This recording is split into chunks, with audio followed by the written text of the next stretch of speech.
तो इस कहानी के शुरुआत में हमें एक बहुत ही फेमस कंपनी जिसका नाम अम्ब्रेला कॉर्पोरेशन था उसके बारे में बताया गया। दरअसल अम्ब्रेला कॉर्पोरेशन एक बहुत ही बड़ी और काफी सक्सेसफुल कंपनी बन चुकी थी और इसी सक्सेस का रीजन यह था कि अम्ब्रेला कॉर्पोरेशन वेपन को सेल करके प्रॉफिट अर्न करती थी और इस बारे में सारे कंपनी के एम्प्लॉयर्स नहीं जानते थे, बल्कि इस कंपनी के हाई स्किल ऑफिसर्स ही इस बात को जानते थे। अब क्योंकि अम्ब्रेला कॉर्पोरेशन की बिल्डिंग काफी बड़ी थी तो उसे एक सिटी के नीचे बनाया गया था। यहाँ पर हम एक आदमी को देख पाते हैं कि किसी ग्रीन कलर के एंटीवायरस को चुरा रहा था और यह काम वो बहुत ही ध्यान लगाकर करे जा रहा था, लेकिन जाते जाते वो शख्स उस ब्लू कलर वाले वायरस को लैब में ही फेंक देता है। हवा की वजह से वायरस सभी जगहों पर फैलने लग जाती है। वहीं पर एक आदमी जो कि जल्दबाजी में कहीं पर जा रहा था, आगे जाने पर वो एक आदमी से टकरा जाता है, लेकिन इसके बावजूद भी उसके कदम नहीं रुकते क्योंकि उसे जल्दी जो थी। देखते हैं कि बहुत सारे एम्प्लॉयर्स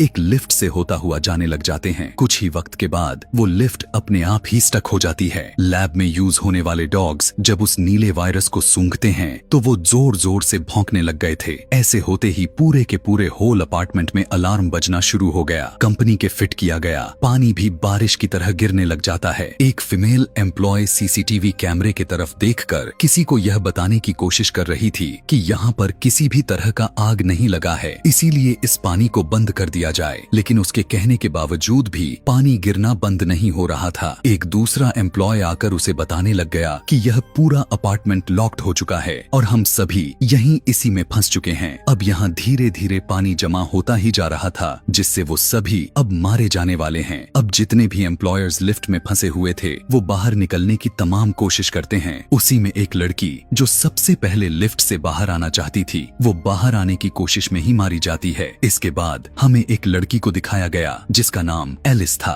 वो इस टाइम अपनी आंखें खोलती है, लेकिन उसे यह याद नहीं आ रहा था कि वो यहाँ पर कैसे आई और इस टाइम किस जगह पर मौजूद है। दरअसल उसकी मेमोरी लॉस्ट हो चुकी थी, जिसकी वजह से उसे कुछ भी याद नहीं आ रहा था। एलिस बाहर आई तो उसे एक लॉकर में एक गन दिखाई देती है और वो रूम से बाहर आकर टेबल पर रखे हुए एक पिक्चर को देखती है। उसे पता चला कि यह पिक्चर तो उसके और उसके हस्बैंड के शादी की पिक्चर थी। यहाँ पर उसे ये भी याद नहीं था कि उसकी शादी आखिर कब हो गई। ठीक उसी टाइम पर एलिस यहाँ पर कुछ अजीब ही फील करती है और तभी एक आदमी जिसका नाम मेट था वो वहाँ पर जल्दी से आकर कहने लग गया कि मैं तुम्हारी मदद के लिए आया हूँ। कि इतने ही देर में कुछ सोल्जर्स भी वहाँ पर आ जाते हैं और वो इन दोनों को पकड़ लेते हैं। सारे के सारे सोल्जर्स मेट और एलिस को लेकर अम्ब्रेला कॉर्पोरेशन के ट्रेन में चढ़ जाते हैं। वहीं पर उन्हें एक और आदमी बेहोशी की हालत में मिला। इस आदमी का नाम स्पेंस था। इस आदमी को भी ठीक उसी तरह से याद नहीं था जैसे एलिस को कुछ याद नहीं होता। स्पेंस नाम का शख्स वही है जो एलिस के साथ उसके वेडिंग पिक्चर में मौजूद था, यानी उसका हस्बैंड। स्पेंस को देखते ही एलिस को कुछ अजीब तरह से विजन आने लग जाते हैं। उस विजन में वो अपने वेडिंग वाले दिन को देख पाती है, लेकिन यहाँ पर भी उसे कुछ समझ में नहीं आ रहा था। वो लोग उस ट्रेन के जरिए काफी आगे तक आ चुके थे। एलिस सीनियर सोल्जर को गन पॉइंट पर लेते हुए उससे पूछने लग जाती है कि यहाँ पर क्या चल रहा है। वो एलिस को बताने लग गया कि तुम्हारी कोई शादी नहीं हुई, बल्कि वो तो एक फेक था और शादी का सारा ड्रामा उन्होंने इसलिए क्रिएट किया हुआ था ताकि वो उस जगह पर जा सके जहां पर वो अभी जा रहे हैं। वो एलिस को यह भी बताया कि जिस घर से हमने तुम्हें पकड़ा है उसी रास्ते के जरिए हम उस सिटी के नीचे बनाए गए बहुत बड़ी अम्ब्रेला कॉर्पोरेशन कंपनी के लैब में जा रहे हैं, क्योंकि अम्ब्रेला कॉर्पोरेशन को चलाने वाली मशीन काफी ज्यादा खतरनाक के साथ पावरफुल, जिसका नाम रेड क्वीन है, उसने अपने सारे एम्प्लॉयर्स को जान से मार डाला है। यानी इस कहानी के शुरू में जितने भी लोग उस अपार्टमेंट में लॉक्ड होकर फंस चुके थे, यहाँ पर उन्हीं एम्प्लॉयर्स की बात चल रही थी। थोड़ी ही देर के बाद वो सभी एक अजीब सी जगह पर पहुंच जाते हैं और सीनियर सोल्जर अपने बाकी के सोल्जर्स को कहने लग गया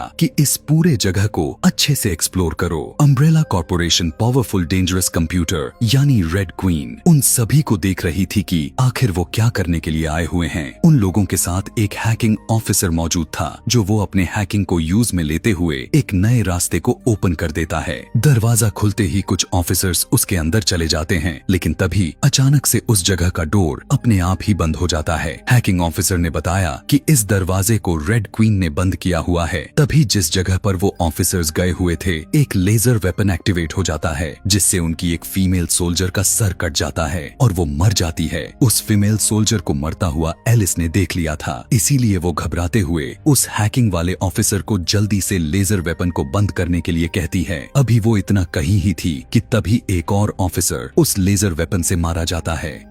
सीनियर सोल्जर जो कि अभी भी जीवित था, यह देखकर एलिस उसे कहती है कि वो जल्दी से लेजर वेपन को बंद कर दे, क्योंकि एक एक करके सारे ऑफिसर्स मारे जा रहे थे। और फिर यहाँ पर भी लेजर वेपन सीनियर सोल्जर की तरफ बढ़ते हुए अपना डिजाइन को चेंज कर लिया और उसे उसी डिजाइन वाले शेप में मारता है कि उसकी बॉडी के बहुत सारे टुकड़े हो जाते हैं, जो कि उसकी बहुत ही दर्दनाक मौत होती है। फिर वो हैकिंग ऑफिसर लेजर वेपन को बंद करने में कामयाब तो हो चुका था, लेकिन अब इसका कोई फायदा नहीं होने वाला था, क्योंकि बहुत सारे लोग मारे जा चुके थे। वो हैकिंग वाला ऑफिसर कहने लग गया कि अब रेड क्वीन को बंद करना जरूरी हो चुका है। इतना कहकर वो रेड क्वीन के रूम में चले गए। फिर उसे बंद करने की प्रोसीजर को स्टार्ट कर देते हैं कि तभी यहाँ पर बहुत ही अजीब चीज देखने को मिला कि रेड क्वीन उनके सामने एक होलोग्राम के रूप में आती है और वो उन्हें वॉर्न करते हुए कहती है कि तुम मुझे बंद करने की गलती मत करो। अगर तुमने ऐसा कर दिया तो यहाँ के सारे लाइट्स ऑफ हो जाएंगे और वो यहीं पर फंसकर अपने जान से हाथ धो बैठेंगे। यहाँ पर रेड क्वीन से एलिस पूछने लग गई कि तुमने इस कंपनी के सारे एम्प्लॉयर्स को आखिर क्यों मार डाला। जवाब में वो कहने लग गई कि किसी ने इस कंपनी में टी वायरस को पूरी तरह से फैला दिया था। वो बताती है कि वह वायरस इतना खतरनाक है कि वो पूरी दुनिया के पॉपुलेशन को डिस्ट्रॉय कर सकता है, इसीलिए मैंने इस कंपनी के सारे एम्प्लॉयर्स के साथ साथ उस वायरस को उसी अपार्टमेंट में बंद कर दिया जिससे वो सारे एम्प्लॉयर्स मारे गए। अभी वो इतना बताई ही थी कि तभी उन्होंने कंपनी के मशीन यानी रेड क्वीन को बंद कर देते हैं और वहाँ के सारे डोर्स ओपन हो जाते हैं। बाहर फीमेल ऑफिसर रेनमेट और एक और पुलिस ऑफिसर उन लोगों का वेट कर रहे थे कि तभी वहाँ पर उन्हें कुछ आवाजें सुनाई देने लग गईं। इसीलिए आखिर यह कैसी आवाज है चेक करने के लिए ऑफिसर रेन जाती है। उसे वहाँ पर कंपनी के एक एम्प्लॉय मिलती है जो डोर ओपन होने की वजह से बाहर आ गई, लेकिन अब वो एक ज़ॉम्बी में कन्वर्ट हो चुकी थी और यह सब कुछ उस वायरस के वजह से ही हो गया था। लेकिन रेन को यह नहीं पता था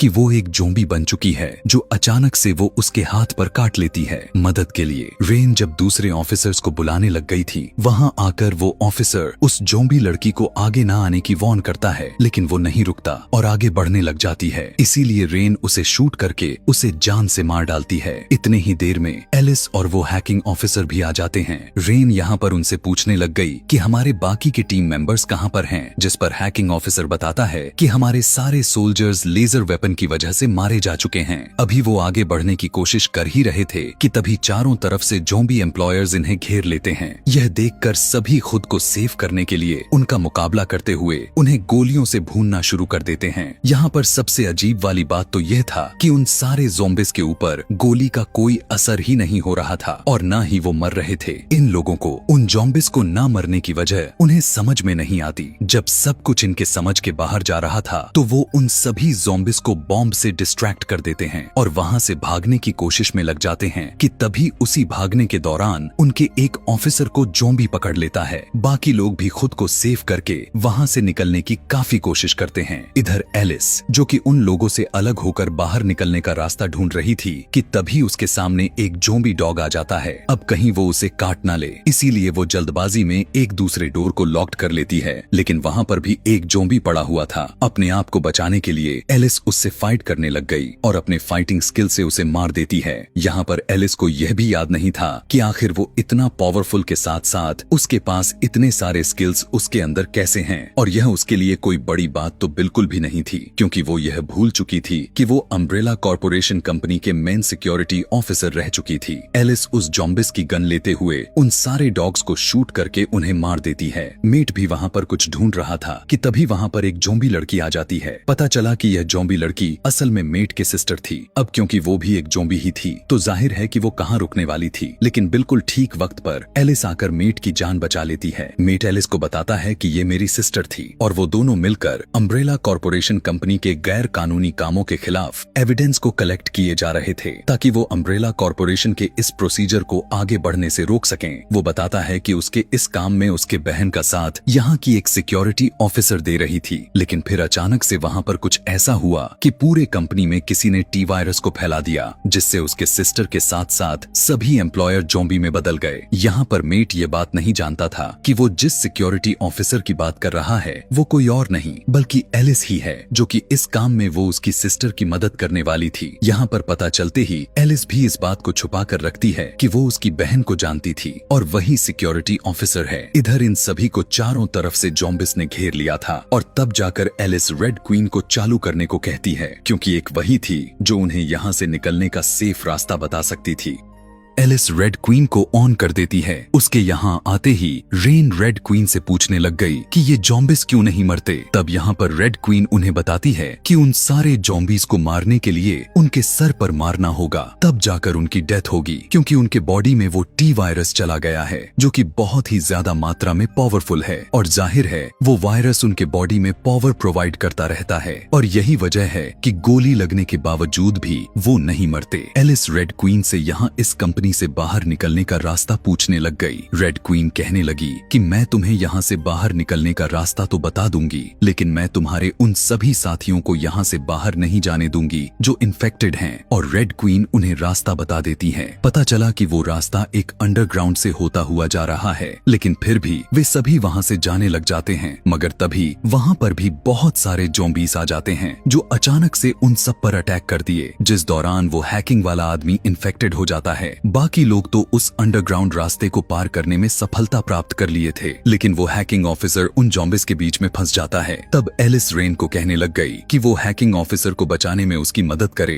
लेकिन रेन से निशाना ठीक से नहीं लगता। तब एलिस एक ही बार में काफी अच्छे से निशाना लगाकर उस ऑफिसर को बचा लेती है, लेकिन फिर भी वो हैकिंग ऑफिसर फिर से फंस जाता है। मगर इस बार वो बाकी के बचे हुए साथियों को वहाँ से अपनी जान बचाकर निकलने के लिए कहता है। काफी इमोशनल में ना चाहते हुए भी वो लोग उस वहीं पर छोड़कर आगे बढ़ जाते हैं। बाहर आने के बाद एलिस को याद आता है कि टी वायरस का एंटीवायरस भी है, जिसे वो उसे लगाकर उसकी जान बचा लेगी। यही सोचते हुए एलिस उस एंटीवायरस को ढूंढने में लग जाती है, लेकिन वो उसे नहीं मिलता। यहाँ पर उसे यह बात यह समझ नहीं आती कि वो एंटीवायरस तो यहीं कहीं होना चाहिए था, तो फिर भी वो यहाँ पर क्यों नहीं है। यह सब देखकर मेट एलिस से पूछने लग गया कि तुम टी वायरस और एंटीवायरस के बारे में आखिर कैसे जानती हो। तब यहाँ पर एलिस वो राज खोल देती है। वो कहती है कि मैं ही वो सिक्योरिटी ऑफिसर हूँ जो उस वायरस यानी एंटीवायरस को चुराकर तुम्हारे सिस्टर को देने वाली थी, ताकि तुम और तुम्हारे सिस्टर अम्ब्रेला कॉर्पोरेशन कंपनी की रियलिटी दुनिया के सामने ला सको। स्पेन्स को याद आता है कि वही वो चोर है जिसमें एंटीवायरस को चुराया था और उसने टी वायरस को पूरे लैब में फैला दिया था और जल्दबाजी में वो एक एम्प्लॉय से टकरा भी गया था, लेकिन वो वहाँ से तो बचकर बाहर आ जाता है और ट्रेन में जाकर बेहोश हो गया था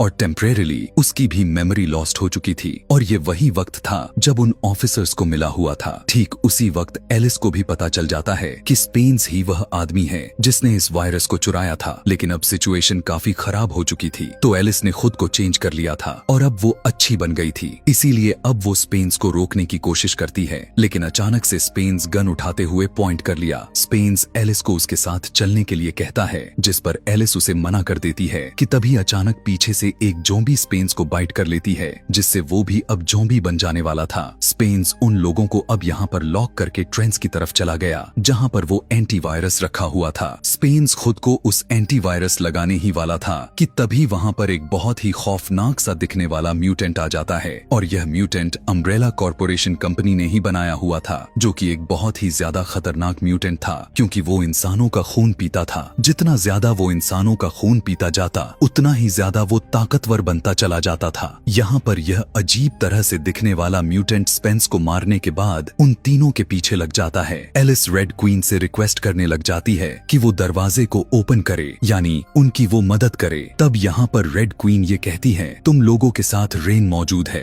क्योंकि यानी वो इन्फेक्टेड है। अगर तुम उसे मार देते हो तो मैं तुम्हें यहाँ से बाहर निकाल दूंगी। लेकिन एलिस रेड क्वीन की बात मानने वालों में से नहीं थी, जिससे रेड क्वीन दोबारा से ऑफ हो जाती है और इस बार उस हैकिंग ऑफिसर ने रेड क्वीन को बंद किया हुआ था, जो किसी तरह से जिंदा बचकर निकल गया था। वो उन्हें किसी तरह वहां से निकालता है और वो लोग ट्रेन में बैठकर निकल जाते हैं, लेकिन इनके पीछे पीछे वो क्रिएचर भी आ जाता है। एलिस रेन और हैकिंग ऑफिसर को वो एंटीवायरस लगाती तो है, लेकिन रेन ज़ोंबी में कन्वर्ट होना शुरू हो जाती है। अब क्योंकि वो एंटीवायरस उसके ऊपर असर कर पाता, वो पूरी तरह से ज़ोंबी बन चुकी थी। ज़ोंबी रेन मेट पर अटैक कर देती है, लेकिन मेट उसके सर पर गोली मारकर उसे जान से मार डालता है। उसी लड़ाई के दौरान वो म्यूटेंट भी ट्रेन के नीचे आकर मर जाता है। ये दोनों बिल्कुल ठीक वक्त पर सेफली तरीके से बाहर तो आ जाते हैं, लेकिन बाहर आते ही वहां पर कुछ लोग आकर एलिस को पकड़ लेते हैं और मेट को अपने नए एक्सपेरिमेंट्स के लिए लेकर चले जाते हैं। यहाँ पर एलिस की जब आंख खुलती है तो वो देख पाई कि एक स्ट्रेचर के साथ बंधी हुई है, लेकिन वो किसी तरह स्ट्रेचर से खुद को आजाद कर लिया। लेकिन जब वो उस जगह से बाहर आकर देखा तो पता चला कि बाहर का मंजर ही बदल गया था। पूरा शहर डिस्ट्रॉय हो गया था, यानी मतलब साफ हो चुका था